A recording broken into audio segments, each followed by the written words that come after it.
శుక్లాం బ్రహ్మ విచారసార పరమామాద్యాం జగద్వ్యాపినీం వీణా పుస్తకధారిణీం అభయదాం జాడ్యాంధకారాపగాం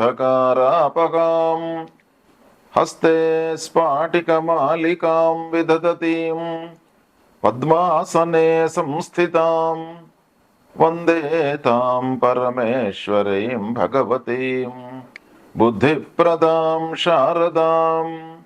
శ్రీ మహాగణాధిపతయే నమః. శ్రీ మహాసరస్వత్యై నమః. శ్రీ గురుభ్యో నమః.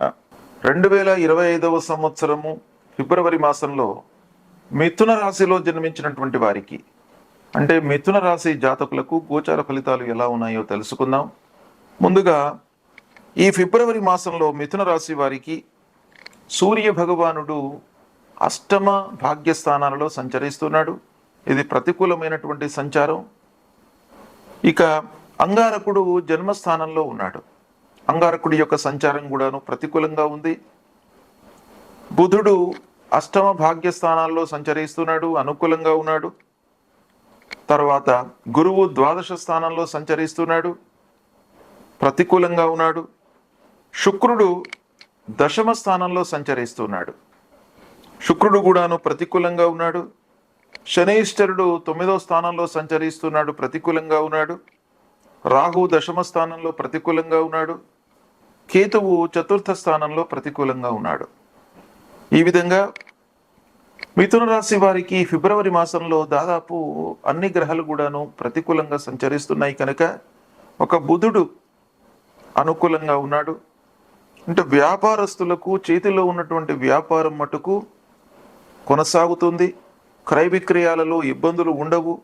అయినప్పటికీ మిగతా అన్ని గ్రహాలు, ప్రధానమైనటువంటి గ్రహాలన్నీ కూడాను ప్రతికూలంగా సంచరిస్తున్నాయి కనుక ప్రతి విషయం లోపల కూడాను మీరు జాగ్రత్తగా నిర్ణయాలు తీసుకోవడము చాలా అవసరము. ప్రారంభించినటువంటి పనులు, ముఖ్యంగా పనులపైన ఈ గ్రహస్థితి ప్రభావాన్ని చూపిస్తుంది. మనం ప్రారంభించేటువంటి పనులు ఎలా ఉంటాయి? పూర్తి అవుతాయా? మధ్యలో ఆగిపోతాయా? ఆర్థిక పరమైనటువంటి ఇబ్బందులు ఉంటాయా? ప్రతి వారికి కూడాను, వ్యవసాయదారులకు కానివ్వండి, ఉద్యోగస్తులకు కానివ్వండి, వ్యాపారంలో ఉన్నటువంటి వారికి కానివ్వండి, మిగతా ఏవైనా కార్యక్రమాలు చేస్తున్నటువంటి వాళ్ళకి కానివ్వండి, ప్రతి మనిషికి కూడాను ప్రారంభించినటువంటి పని, చేసేటువంటి పని సక్సెస్ అవుతుందా కాదా అనేటువంటిది చాలా ముఖ్యమైనటువంటి విషయం కనుక ఈ విషయము ఈ మిథున రాశి వారికి ఈ మాసంలో మనం ఆలోచించినట్టయితే ప్రారంభించినటువంటి పనులు నిర్ణీత సమయంలో పూర్తి కాకపోవడము అనేటువంటిది కనబడుతుంది. తద్వారా ఆర్థిక భారము పెరిగేటువంటి అవకాశాలు ఉన్నాయి. కాబట్టి మనం ఏం చేయాలి? ఆ పని విషయం లోపల మనము పూర్వాపరాలను బాగా ఆలోచించి ఆ పని యొక్క విషయము మనకు పూర్తిగా అవగాహనకు వచ్చిన తర్వాతనే ప్రారంభించడం మంచిది. ఒకటి. రెండవది, ఆ పని లోపల మనము 200% ఎఫర్ట్ పెట్టి పని ప్రారంభించడము చాలా మంచిది. మనస్సు నిలిపి పనులు చేయడం అనేటువంటిది చాలా అవసరము. ఇక ఉద్యోగస్తులకు ఆఫీసులో పని భారం పెరుగుతుంది. తోటి వారిపై అధికారులతో మనస్పర్ధలు పెరిగేటువంటి అవకాశాలు ఉన్నాయి. కాబట్టి ఉద్యోగస్తులు ముఖ్యంగా చాలా జాగ్రత్తగా వ్యవహరించాలి ఈ మాసం లోపల. ఇటు తోటి వారితో మనస్పర్ధలు తలెత్తే అవకాశం ఉంది, అధికారులతో మనస్పర్ధలు, అధికారుల విమర్శలకు గురయ్యేటువంటి అవకాశం ఉంది. కనుక మీ పనిని గుర్తించకపోవడం మూలకంగా ఇవన్నీ కూడాను తలెత్తేటువంటి అవకాశాలు ఉంటాయి. కాబట్టి మీ పని లోపల మీరు పూర్తిగా నిమగ్నమై చేయడం అనేటువంటిది ఈ మాసంలో చాలా అవసరము. సమాజంలో తనకు ఉన్నటువంటి స్థితికి భిన్నంగా ఫలితాలు ఉండేటువంటి అవకాశాలు ఉన్నాయి.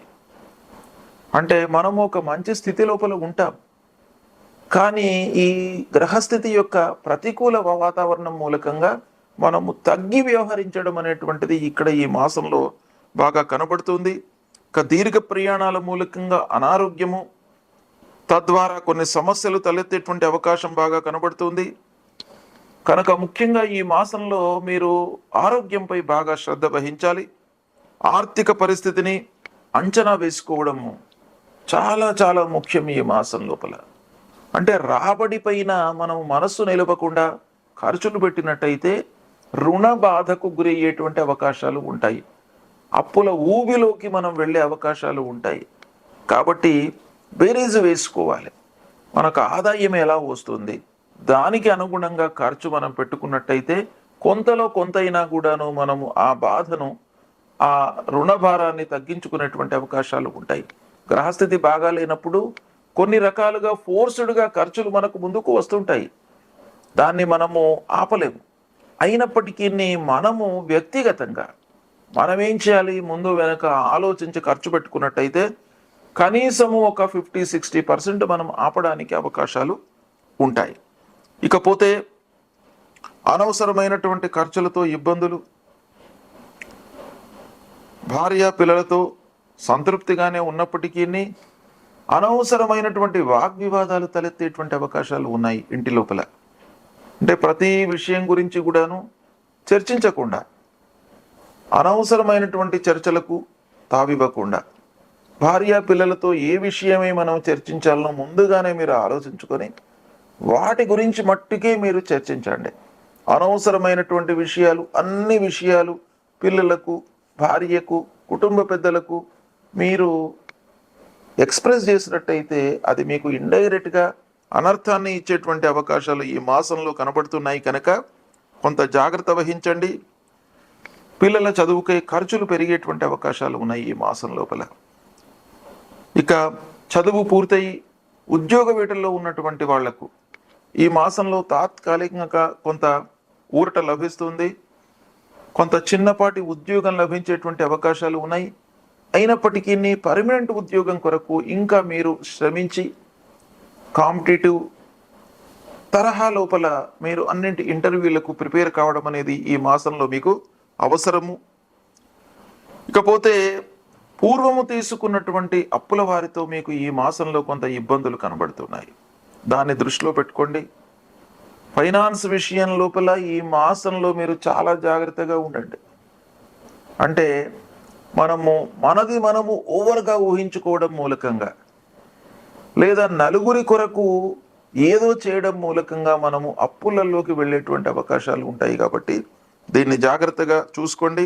ఆదాయ మార్గాలను అన్వేషించడం ఈ మాసంలో మీకు చాలా అవసరము. ఖర్చులు తగ్గించుకోండి.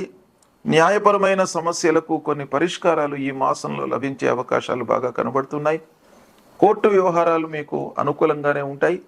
న్యాయవాద వృత్తిలో ఉన్నటువంటి వారికి, కొంత రాజకీయపరమైనటువంటి వృత్తి లోపల ఉన్నటువంటి వారికి కూడాను ఈ మాసం మీకు అనుకూలంగానే ఉంటుంది. కాబట్టి కొన్ని విషయాలలో మీరు ధైర్యంతో ఉన్నట్టయితే కొన్ని సమస్యలను అధిగమించేటువంటి అవకాశాలు ఉన్నాయి. ఓవరాల్గా మనం చూసినట్టయితే మిథున రాశి వారికి ప్రతికూలతనే ఎక్కువగా కనబడుతుంది. కాబట్టి 1-4 సార్లు ఆలోచించి అడుగులు వేయడం అనేటువంటిది చాలా అవసరం ఈ మాసంలో. ఇకపోతే ముఖ్యమైనటువంటి గ్రహాలు, గురు ద్వాదశ స్థానంలో ఉన్నాడు. ద్వాదశ స్థానంలో సంచరించడం మూలకంగా ప్రతికూలమైనటువంటి వాతావరణమే ఉంటుంది. అనవసరమైనటువంటి ఖర్చులు ఉంటాయి. అయితే ఒక్క విషయం మనకి ఇక్కడ ద్వాదశ స్థానంలో సంచరించడం మూలకంగా ఏమి కలుగుతుందయ్యా అనంటే శుభమూలకంగా ఖర్చులు పెట్టించేటువంటి అవకాశాలు బాగా కనబడుతున్నాయి. అంటే శుభకార్యాలు జరిగే అవకాశాలు ఉన్నాయి. పిల్లల పెళ్లిళ్ళ విషయం లోపల నిశ్చితార్థం కావడము, లేదా పిల్లల యొక్క హయ్యర్ ఎడ్యుకేషన్ కొరకు విదేశీ ప్రయాణాల కొరకై మనం అప్పులు చేయడము, ఇలాంటివి కొన్ని సంతృప్తికరమైనటువంటివి కార్యక్రమాలు చేయడం మూలకంగా మీరు ఖర్చులు పెట్టేటువంటి అవకాశాలు కనబడుతున్నాయి. కనుక ఈ గురు భగవానుని ప్రసన్నం చేసుకోవడానికి ప్రతినిత్యం కూడాను దత్తాత్రేయ స్వామిని కొలవండి. దక్షిణామూర్తి స్తోత్ర పారాయణాన్ని పఠించండి. దేవానాంచ ఋషీణాంచ గురుం కాంచన సన్నిభం వందనీయం త్రిలోకానాం తం నమామి బృహస్పతిం అనేటువంటి ఈ మూల మంత్రాన్ని ప్రతినిత్యం కూడాను పారాయణం చేసుకోండి. ఇక శనీశ్వరుడు 9వ స్థానంలో సంచరిస్తున్నాడు. కనుక శని పరిహారమై నీలాంజన సమాభాసం రవిపుత్రం యమాగ్రజం ఛాయా మార్తాండ సంభూతం తం నమామి శనైశ్వరం అనేటువంటి మూలమంత్రాన్ని ప్రతినిత్యం చదువుకోండి. నవగ్రహ దేవాలయానికి వెళ్ళండి. ఆంజనేయ స్వామి దేవాలయానికి వెళ్ళి ఆంజనేయ స్వామిని కూడాను ప్రతినిత్యం కూడాను మీరు దర్శనం చేసుకోండి. ఆఫీసుకు వెళ్ళే సమయం లోపల కానివ్వండి, మీరు వ్యవహారంలో ఉన్నటువంటి వాళ్ళు వ్యాపారస్తులు అయితే వ్యాపార నిమిత్తమై షాపుకు వెళ్ళే సమయం లోపల ఆ భగవంతుణ్ణి ఆంజనేయ స్వామి దేవాలయానికి వెళ్ళి ఆంజనేయ స్వామి దేవాలయానికి వెళ్ళిన తర్వాత ఒక 3 ప్రదక్షిణాలు చేసుకొని స్వామివారి అనుగ్రహాన్ని పొందినట్టయితే మీకు ఇబ్బందులు తగ్గుతాయి. ముఖ్యంగా సూర్య భగవానుడు ఆరోగ్య ప్రదాత. ఆరోగ్యము ఇబ్బంది లేకుండా ఉండడానికి, మనస్సు స్థిరంగా ఉండడానికై మీరు సూర్యనారాయణుడిని కొలవండి. సూర్యనారాయణుడికి 12 వారం నమస్కారం చేసుకున్న తర్వాత ఒక 3 సార్లు అర్ఘ్య ప్రదానం చేయండి. అంటే నీళ్లు తీసుకొని 3 సార్లు సూర్య భగవానుడికి సూర్యాయ నమః అని మీరు 3 సార్లు నీళ్లు వదిలిపెట్టినట్టయితే సూర్యుడు సంతృప్తి చెంది మీకు ఆరోగ్యాన్ని ఇస్తాడు. అనారోగ్య సమస్యలు, భయము, ఆందోళన, మానసికమైనటువంటి వికలత్వం లేకుండా ఉండడానికై మీకు ఆ సూర్య భగవానుడు మిమ్మల్ని అనుగ్రహిస్తాడు. కనుక ఇవి మీరు చేయండి. రాహుకేతువులకై అమ్మవారి దేవాలయానికి వెళ్ళండి, అమ్మవారిని కొలవండి. ఈ విధంగా చేసినట్టయితే మీకు పరిహారం లభిస్తుంది, భగవంతుడి యొక్క అనుగ్రహం లభిస్తుంది. ఇవి పాటించండి. శుభం.